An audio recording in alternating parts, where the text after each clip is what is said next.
Alright,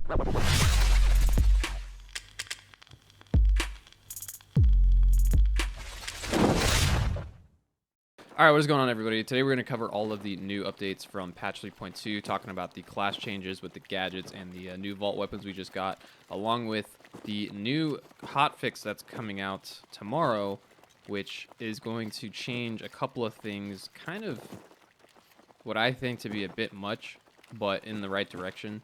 So, starting with the massive update to the class system, we'll kind of cover the vault weapons first, and then we'll get more detailed with the gadgets and how the classes work and things like that, and is the game worth playing now at this point. So real quick, kind of touching on the three new vault weapons, you've got the M39, the P2K, and the MTAR. And then everyone kind of already knows at this point that the M39 is bugged with the suppressor, right? It does a one-shot, and 75 to the upper chest, and 60 below that.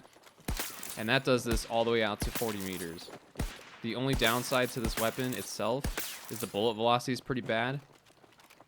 And the first shot multiplier is just insane. So take that with what you will. And then just realize that without the suppressor on it, it's a 3-2. And there is no additional damage to the upper body. It's all 42. I will say that the bullet velocity is faster, and the first shot multiplier is significantly less, so it's a bit more manageable. But, I mean, being able to just one-tap people is pretty comical. In any case, while I wait for this crate to load in, we'll talk about the MTAR and the P2K coming up on the new update tomorrow, the hotfix. A couple other things in that is worth talking about is the Vulcan turret is now 60% more tanky and will be able to do continuous fire up to 7 seconds. And this is to help kind of buff its engineer trait being anti-vehicle, even though I overall think that the Boris turret is useless against vehicles and the Vulcan is mostly useless against vehicles. So increasing the continuous rate of fire is just going to shred infantry more quickly and continuously. Okay. But in any case, the MTAR here has some very interesting recoil. So without controlling the recoil, you can kind of see what it does. It's up hard to the left, and then it has this very weird horizontal recoil that jiggles back and forth. Now, the patch for tomorrow is keeping the quote-unquote recoil in line with other ARs and increasing the base damage from 18 to 22. So this should be in line with the M5A3 close combat rounds with a similar rate of fire. So this will make it a little more competitive to use, but again, portal weapons don't have extended mags or anything like that, so making this gun a little bit more competitive will make it a little more appealing to use on my off time just to keep myself entertained with the game. Because right now it's just, yeah, up close it shreds, but I mean, like, if I'm taking medium range fights with this thing, it's just not good, unfortunately. I'm really having a hard time controlling the recoil with this thing, and I am playing on a very high sense, so any sort of micro adjustments I make are egregious if I overcorrect. So if I overcorrect this thing, I'm really off target. Makes it not as enjoyable to use, but it was fun to tier 1. It wasn't horrible after I figured it out. But the buff should make it a little more easier for everyone to use. I don't recommend using the heavy barrel right now until after the patch tomorrow. I'm going to test what the recoil is with this. I think the H-bar on this is just way too much recoil for the average person, especially on controller to use. From what I was being told from Max and Gibby and other players that are on controller that I know, it's just not fun. And then the last one that came out was the P2K. Now this thing is kind of not good now.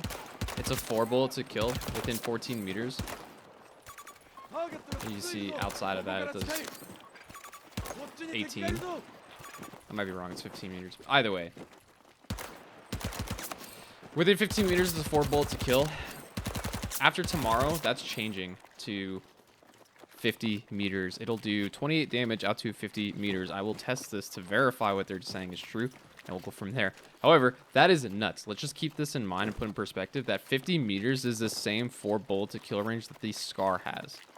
So I'm getting a faster sprint to fire time weapon with about the same amount of ammo in it. 45, right, with the extended mag. This is the only thing I've seen so far with an extended mag outside of the LMGs. So I'm getting similar rate of fire, faster sprint of fire, way more accurate. This thing does not move. Even without me controlling the recoil, that's all it does. So, I mean, this thing is a laser beam. It's just the downside is low damage, high damage drop off. So the fact that this is going to 50 meters just kind of tells me that these guys don't play test their weapons or even kind of think or look at a spreadsheet.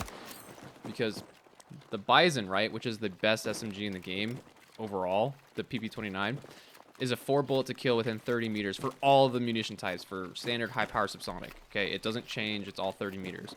So the fact that they moved this to 50 just confirms that nobody's really understanding what's happening with the weapons, and the people who are doing the weapon balancing really need to sit and actually look at the documents and the analyzation before they make a knee-jerk reaction.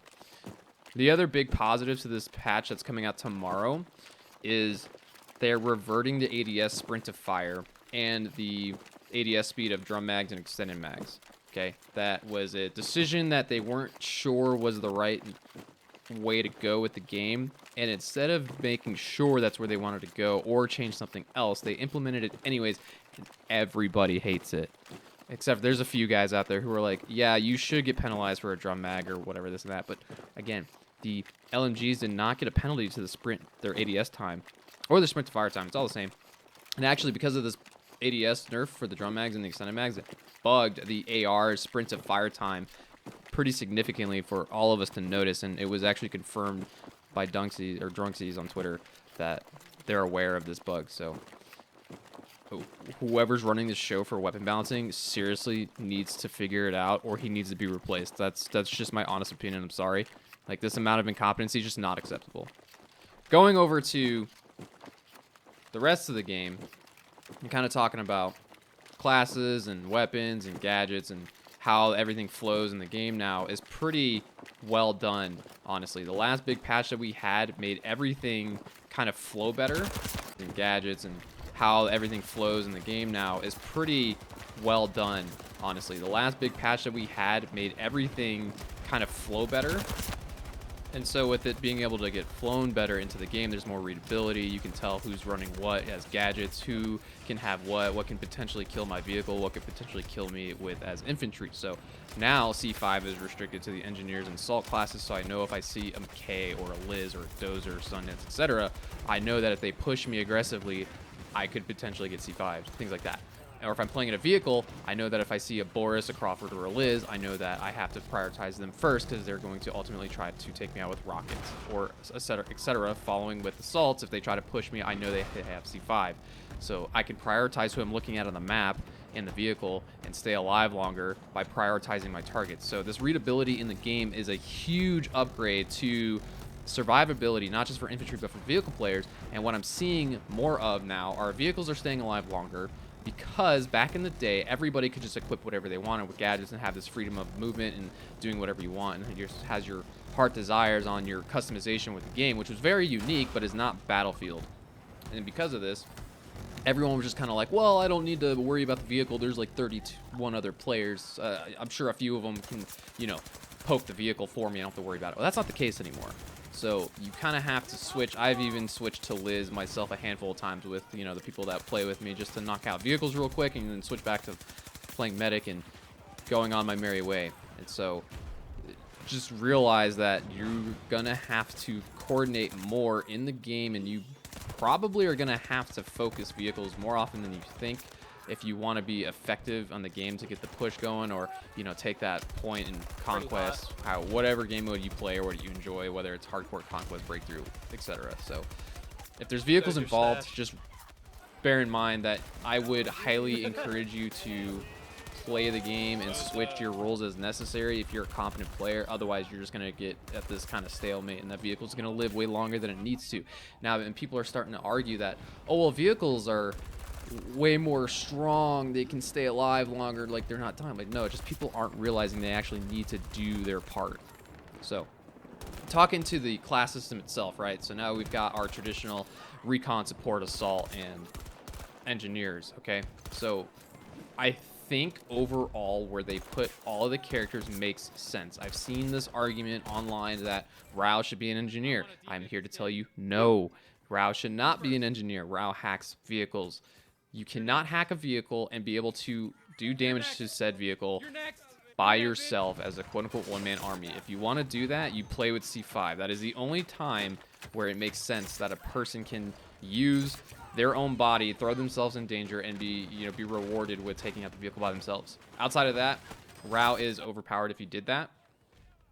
We also think that Peg should have been Assault, but at the same time, because of the skin and you have to move everyone else around, it wouldn't make sense for Sundance to be a recon, The right? only people that care is your little fanboy group, dude. Nobody cares. Keep that all in mind. Now, the last thing I kind of want to cover is defibrillators are back, which is, as you've seen, pretty fun to get clips with. And these thermal scopes. These thermal scopes are insanely broken.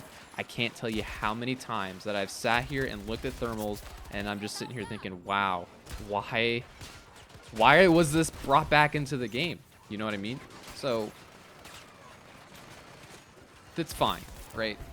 At some point they're going to get readjusted, but from the clips that you saw prior in here and to now with the 2.5 FLIR, it's the blue hue, kind of the Predator scope itself just doesn't make sense. I don't really like it, but the 2.5 has a great side picture and is just phenomenally good.